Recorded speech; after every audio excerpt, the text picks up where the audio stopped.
ये कहानी उन 4 दोस्तों की है जिनके साथ कुछ ऐसी घटना घटी जिसने उनका पूरा जीवन ही बदल दिया। आइए जानते हैं ऐसा क्या हुआ था।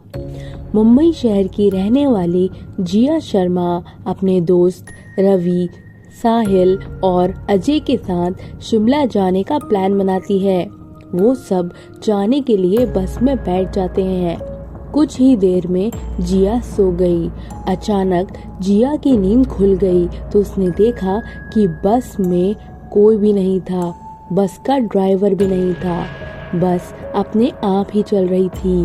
उसके सारे दोस्त भी बस में नहीं थे। यह सब देखकर डर के मारे जिया जोर जोर से चिल्लाने लगी। अचानक उसे लगा कि कोई उसके पीछे खड़ा हुआ है। जब उसने पीछे मुड़कर देखा तो वहाँ एक औरत बैठी हुई थी। उस औरत का चेहरा जला हुआ था। ऐसा लग रहा था किसी ने उसके चेहरे पर एसिड फेंका हो। ऐसा भयंकर चेहरा देखकर जिया जोर जोर से चिल्लाने लगी, बचाओ बचाओ। और अचानक जिया की नींद उड़ गई। वो एकदम डरी हुई और पसीने से पूरी भीग चुकी थी। पास में ही बैठे हुए अजय ने पानी की बोतल दी और बोला कि शायद तुमने कोई सपना देखा होगा। थोड़ी ही देर में सब शिमला पहुंच गए और एक होटल पर रात बिताने के लिए रुके। दूसरे दिन वो सब साथ में मिलकर होटल के पास वाले पहाड़ में जाने का प्लान बनाते हैं। करीबन आधे घंटे में वो सब पहाड़ की सबसे ऊंची चोटी पर पहुंच जाते हैं। वहां से नीचे देखने पर बहुत सारे घने और काफी सुंदर पेड़ दिख रहे थे। अचानक साहिल चौंक गया और बोला, नीचे देखो, कोई खड़ा है, लगता है कोई औरत है। अजय और रवि भी देखने लगे लेकिन उन्हें कोई नहीं दिख रहा था और बोले कि तू पागल हो गया है, इस घने जंगल में कोई औरत कैसे आ सकती है, तुम्हें शायद कोई भ्रम हुआ होगा। उसके बाद वो सब खुली जगह पर चले गए। रात होने वाली थी, इसीलिए उन सब ने पहाड़ पर ही रुकने का फैसला किया। इसीलिए उन सब ने वहां पर ही तंबू लगाया और खाने पीने के लिए सामान बाहर निकाला। जिया का बैग तंबू के बाहर था, इसीलिए वो बैग लेने के लिए बाहर गई तो उसे वहां पर किसी की आवाज सुनाई दी। जिया उस आवाज की ओर अपनी नजर घुमाती है तो उसे सामने से 3 आदमी आते हुए दिखते हैं। उनके हाथ में धारदार हथियार देखकर जिया डर जाती है और दौड़ के तंबू के अंदर आ जाती है।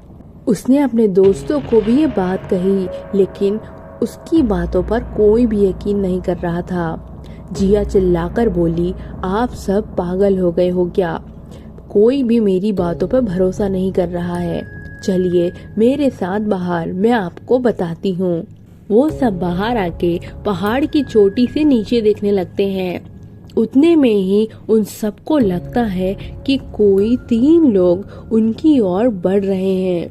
ये सब देखकर वो सभी डर जाते हैं और तुरंत ही अपना अपना सामान समेटने लगते हैं और बड़े से पत्थर के पीछे जाके छुप जाते हैं। थोड़ी ही देर में वो सब ऊपर आ जाते हैं। जिया देख रही है कि उनके हाथ, पैर और सर आम आदमी जैसे बिल्कुल भी नहीं थे।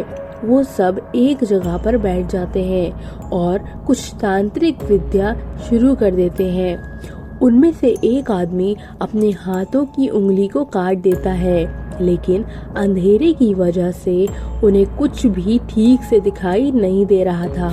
अचानक उन चारों ने देखा कि एक औरत उन आदमियों के बीच आके लेट जाती है। कोई नहीं जानता कि आखिर वो औरत वहां पे कैसे पहुंची। जिया ने कहा, मुझे कुछ समझ नहीं आ रहा है, आखिर ये सब क्या हो रहा है, मुझे बहुत डर लग रहा है। एक के बाद एक वो तीनों उस औरत को सूंघने लगे। वहीं पे अचानक उस औरत ने अपनी उंगली उठाई और हमारी तरफ इशारा करने लगी। हम सब डर गए। वो तीनों उस औरत को छोड़कर हमारी ओर बढ़ने लगे। हम सब पहाड़ी से नीचे होटल की ओर दौड़ने लगे। हमारी आवाज़ सुनकर वो तीनों हमारी ओर दौड़ने लग जाते हैं। जिया और साहिल सबसे आगे थे और अजय और रवि उनके पीछे दौड़ रहे थे। जिया और साहिल होटल तक पहुंच गए, लेकिन रवि और अजय का कोई पता नहीं चल रहा था।